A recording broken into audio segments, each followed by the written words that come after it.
ಆತ್ಮೀಯ H16 news ಅರ್ಥಾತ್ ಹೇ ಸೀತಾರಾಮ್ಗೆ ಸ್ವಾಗತ. ನಾನು ನಿಮ್ಮವ MI ಅಥವಾ ಮಲ್ಲಪ್ಪ ಜೋತವ.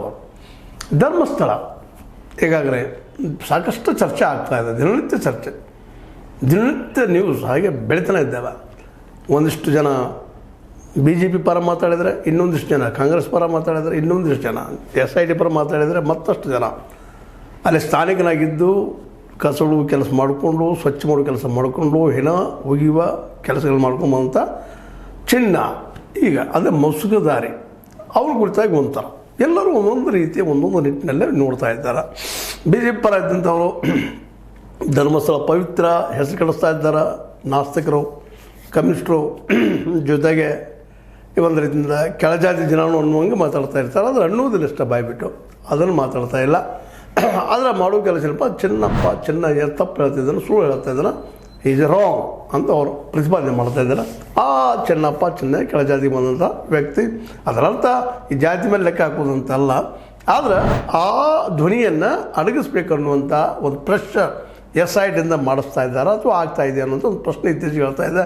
ಯಾಕಂದರೆ ಮೊದಲಿಗೆ ಅವನು ಚಿನ್ನಪ್ಪ ಮುಸುಗುದಾರಿ ಆಗುವ ಮೊದಲು ಚಿನ್ನಪ್ಪ ಅನೇಕ ಬೇರೆ ಬೇರೆ ಯೂಟ್ಯೂಬರಿಗೆ ಇಂಟರ್ವ್ಯೂ ಕೊಟ್ಟಿದ್ದ. ಅದರಲ್ಲಿ ಸ್ಪಷ್ಟವಾಗಿ ವೀರೇಂದ್ರ ಹೆಗ್ಗಡೆ ಅವ್ರ ಮೇಲೆ ಜೊತೆಗೆ ಅವರ ತಮ್ಮನ ಮೇಲೆ ಆರೋಪಗಳನ್ನ ನೇರ ಹರ್ಷೇಂದ್ರ ಅವ್ರ ಮೇಲೆ ನೇರ ಮಾಡಿದ್ದನ್ನು ನಾವು ನೋಡಿದ್ದೀವಿ.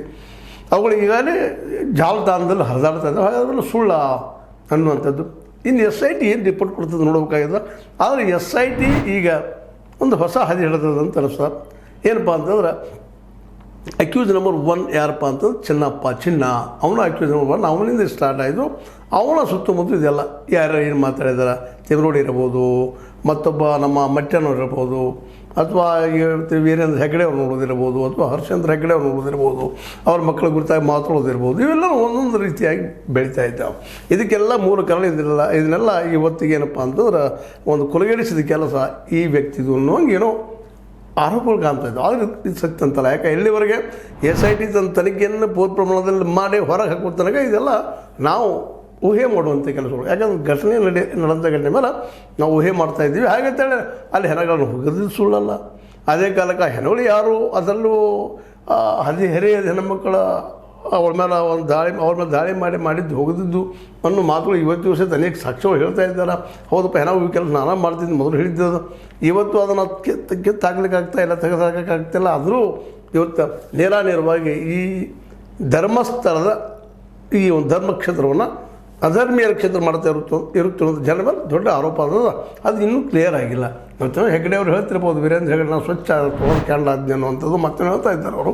ಅದು ಇನ್ನೂ ಆಗಿಲ್ಲ. ಅದು ಯಾಕಂದರೆ SITಯ ರಿಪೋರ್ಟ್ ಬರುವವರೆಗೆ ಅವರು ಇನ್ನೂ ಆರೋಪಿ ಸ್ಥಾನದಲ್ಲೇ ಇದ್ದಾರೆ ಅನ್ನೋದು ಅದರಲ್ಲಿ ಎರಡು ಮಾತೇ ಇಲ್ಲ. ಯಾಕಂತಂದ್ರೆ ಇನ್ನೂ ಕ್ಲಿಯರ್ ಆಗಿಲ್ಲ, ಯಾವ ಸಂಶೋಧನೆ ಆಗಿಲ್ಲ, ಇನ್ನೂ ತನಿಖೆ ಆಗಬೇಕಾಗ್ಯದ, ಇನ್ನೂ ಅನೇಕ ವಿಷಯಗಳ ಬಗ್ಗೆ ಪ್ರಶ್ನೆಗೆ ಉತ್ತರ ಹುಡುಕಬೇಕಾಗಿದೆ. ಹಾಗಾಗಿ ಇತ್ತೀರಿ ಸತ್ತಂಥ ಹೆಣ್ಣುಮಕ್ಕಳು ಅಥವಾ ಅಲ್ಲೇ ಸೌಜನ್ಯ ಕೇಸ್ ಆಗಿರ್ಬೋದು, ಅಥವಾ ಪದ್ಮಲತಾ ಅವರಾಗಿರ್ಬೋದು, ಇನ್ನೊಬ್ಬ ವಲ್ಲಿ ಅವ್ರ ಬಗ್ಗೆ ಆಗಿರ್ಬೋದು, ಇವೆಲ್ಲರೂ ನೆನಪಿಸ್ಕೊಂಡಾಗ ಇವೇನು ಸುಳ್ಳೇನು, ಆದಿದ್ದು ನಡೆದ ಘಟನೆಗಳು ಸುಳ್ಳೇನು ಅಂತೀವಿ, ಆಗಿಲ್ಲ ನೀವೆಲ್ಲ ಅಂತೇಳಿ.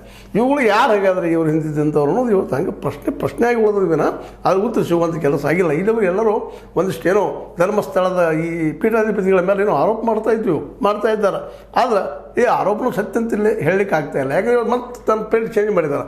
ಚೆನ್ನಪ್ಪ ಇಲ್ಲ, ಅದೆಲ್ಲ ಸುಳ್ಳು, ಒತ್ತಡದಿಂದ ಹೇಳಿ, ತಿಮ್ರೋಡಿ ಒತ್ತಡದಿಂದ, ಮಟ್ಟನವ್ರ ಒತ್ತಡದಿಂದ, ಈ ಜನರಿಂದ ನಾನು ಹೇಳಿದೆ ಅನ್ನುವಂಥ ಮಾತನ್ನು ಮಾತಾಡ್ತಾ ಇದ್ದಾರೆ. ಇದೆಲ್ಲನೂ ಗಮನಿಸಿದಾಗ ವಿಶೇಷವಾಗಿ ಏನಾಗಿದೆಪ್ಪ ಅಂತಂದ್ರೆ ಇವತ್ತು ಇದೇ ಸತ್ಯ ಅಂತ ಹೇಳೋ ಸ್ಥಿತಿಯೊಳಗಿಲ್ಲ. ಅದು ಸತ್ಯ ಹೊರಬರಬೇಕಾಗಿದೆ.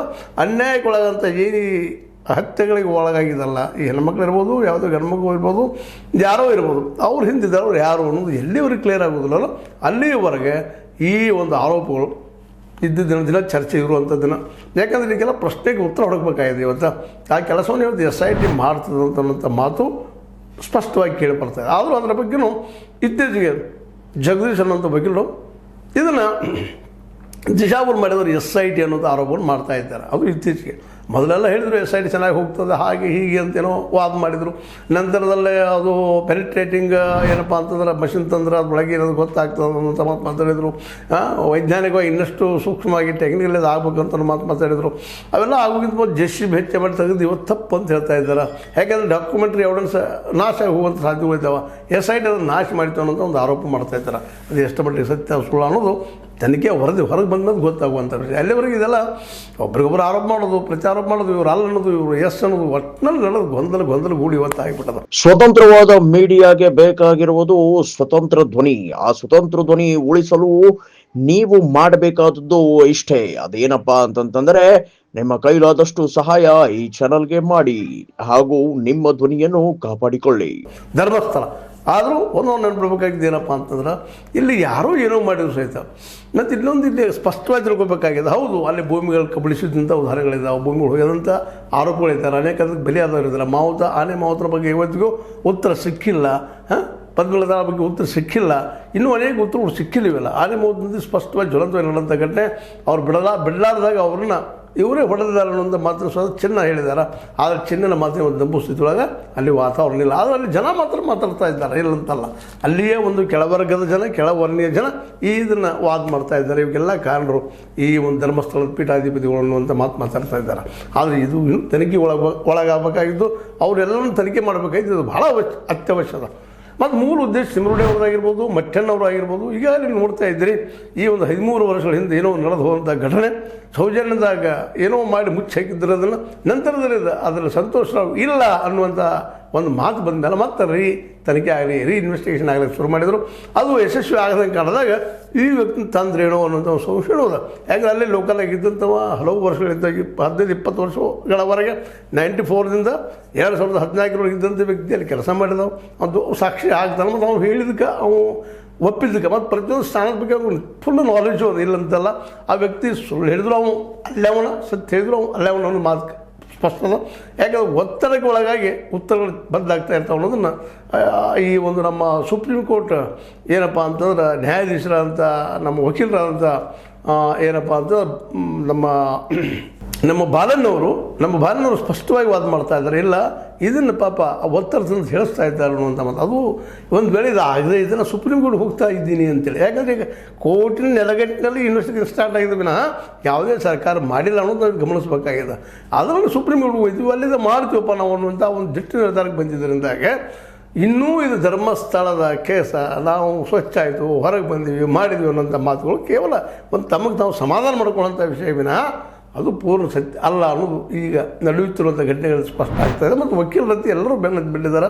ಅದನ್ನು ಸುಪ್ರೀಂ ಕೋರ್ಟ್ ಜಡ್ಜಸ್ಸು, ವಕೀಲರು ಎಲ್ಲರೂ ಬಂದು ಬೆಳೆದಿದ್ದಾರೆ. ಇದನ್ನು ಇಲ್ಲ ಸತ್ಯ ಹೊರಗೆ ಬರಲಿ, ಅನ್ಯಾಯ ಆಗಿದ್ದಲ್ಲೇ ಅನ್ಯಾಯಕ್ಕೆ ಇದ್ರ ಯಾರು ಕಾರಣ ಅನ್ನೋದು ನಾವು ಕಂಡು ಹಿಡಿತಾನೆ ನಿಲ್ಲಿಸೋದಿಲ್ಲ ಅನ್ನೋಂಥ ಮಾತನ್ನು ಮಾತಾಡ್ತಾ ಇದ್ದಾರೆ. ಹೀಗಾಗಿ ಸರ್ಕಾರಕ್ಕಾದರೂ ತಲೆನೋವಿನ ವಿಷಯನ ಯಾಕಪ್ಪ ಬೇಕಾಗಿದೆ ನಮಗಂತೇಳಿ.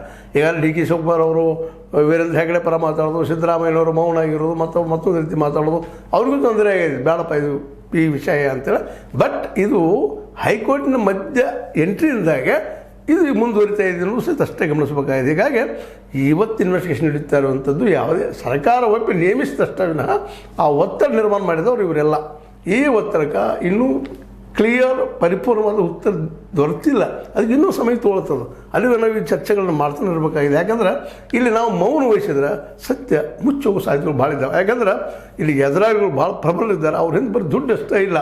ದುಡ್ಡು ಎಷ್ಟೇ ಇತ್ತಪ್ಪ ಅಂತಂದ್ರೆ ಇವತ್ತು ದರ್ಶನ್ ಸಹಿತ ಒಳಗೆ ಹೋಗಿಬಿಟ್ರು. ಗೊತ್ತಂದ್ರೆ ನಿಮಗೆ ದರ್ಶನ್ನ ಎಂಥ ಒಂದು ಕೇಸಲ್ಲೇ ಆ ಒಂದು ಚಿತ್ರದುರ್ಗದ ಕೊಲೆ ಮಾಡಿದ ಕೇಸ್ನಲ್ಲೇ ಇವತ್ತು ಶಿಕ್ಷೆ ಅನುಭವಿಸುವಂಥದ್ದು ಮತ್ತು ಕೋರ್ಟ್ನಲ್ಲಿ ಬಿದ್ದು ಇವತ್ತು ಶಿಕ್ಷೆ ನಿಶ್ಚಿತವಾಗಿ ಅನುಭವಿಸ್ತಾ ಇದ್ದಾರೆ ಅಂದರೆ ವಕೀಲರ ಅದು ತಜ್ಞರು ಹೇಳ್ತಾ ಇದ್ದಾರೆ. ಇವತ್ತು ಅಂಥ ದುಡ್ಡಿದ್ದಂಥ ಒಬ್ಬ ಮೆಗಾ ಸ್ಟಾರ್ ಅಥವಾ ಒಬ್ಬ ಸೆಲೆಬ್ರಿಟಿ ಇದ್ದಂಥ ವ್ಯಕ್ತಿಗೆ ಇವತ್ತು ಕೋರ್ಟ್ ಇದ್ದಿದ್ದು ಒಂದು ನಿಶ್ಚಿತವಾಗಿಯೂ ಏನಪ್ಪ ಅಂತಂದ್ರೆ ಶಿಕ್ಷೆ ಕೊಡು ಹಂತಕ್ಕೆ ಬಂದು ನಿಂತದ ಅನ್ನುವಾಗ ಇಲ್ಲಿ ಏನಾಗಿದೆಪ್ಪ ಅಂದ್ರೆ ಧರ್ಮಸ್ಥಳದ ಕೇಸಲ್ಲ ಕೇವಲ ಹಣ ಅಷ್ಟೇ ಇಲ್ಲಲ್ಲೇ ಅದರಿಂದ ದೊಡ್ಡ ಧರ್ಮಸ್ಥಳದ ಧರ್ಮದ ಸ್ಥಾನದ ಆ ಸ್ಥಾನದ ಹಿಂದೆ ಈ ಒಂದು ವ್ಯಕ್ತಿ ಅಡಿಗೆ ಕುಳಿತಿದ್ದರಿಂದಾಗಿ ಇದು ಪ್ರೊಲಾಂಗ್ ಆಗ್ತಾಯಿದೆ, ಜಗ್ತಾ ಇದೆ ಅಂತ.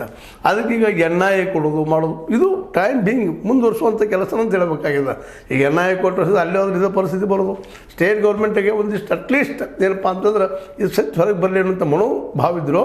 ಈ ಸಣ್ಣದಲ್ಲಿದ್ದಂಥ ಹಿಂದುತ್ವದ ಪರ ಇದ್ದಂತಹ ಹಿಂದುತ್ವದ ಪರ ಅವತ್ತು ವಾದ ಮಾಡುವಂಥ ಮತ್ತು ಇವತ್ತು ಆಲ್ರೆಡಿ ವೀರೇಂದ್ರ ಹೆಗ್ಡೆ ಅವರು ತಪ್ಪಿತಸ್ಥರಲ್ಲ ಅಂತ ಇವತ್ತು ಬಿ ಜೆ ಪಿಗೆ ಹೇಳೋದ್ರಿಂದಾಗಿ NIA ಸಹಿತ ನಿಷ್ಪಕ್ಷಪಾತವಾದ ಒಂದು ತನಿಖೆ ಆಗ್ತದೆ, ಸತ್ಯ ಹೊರಗೆ ಬರ್ತದೆ ಅಂತ ಹೇಳಲಿಕ್ಕೆ ಆಗ್ತಾಯಿಲ್ಲ.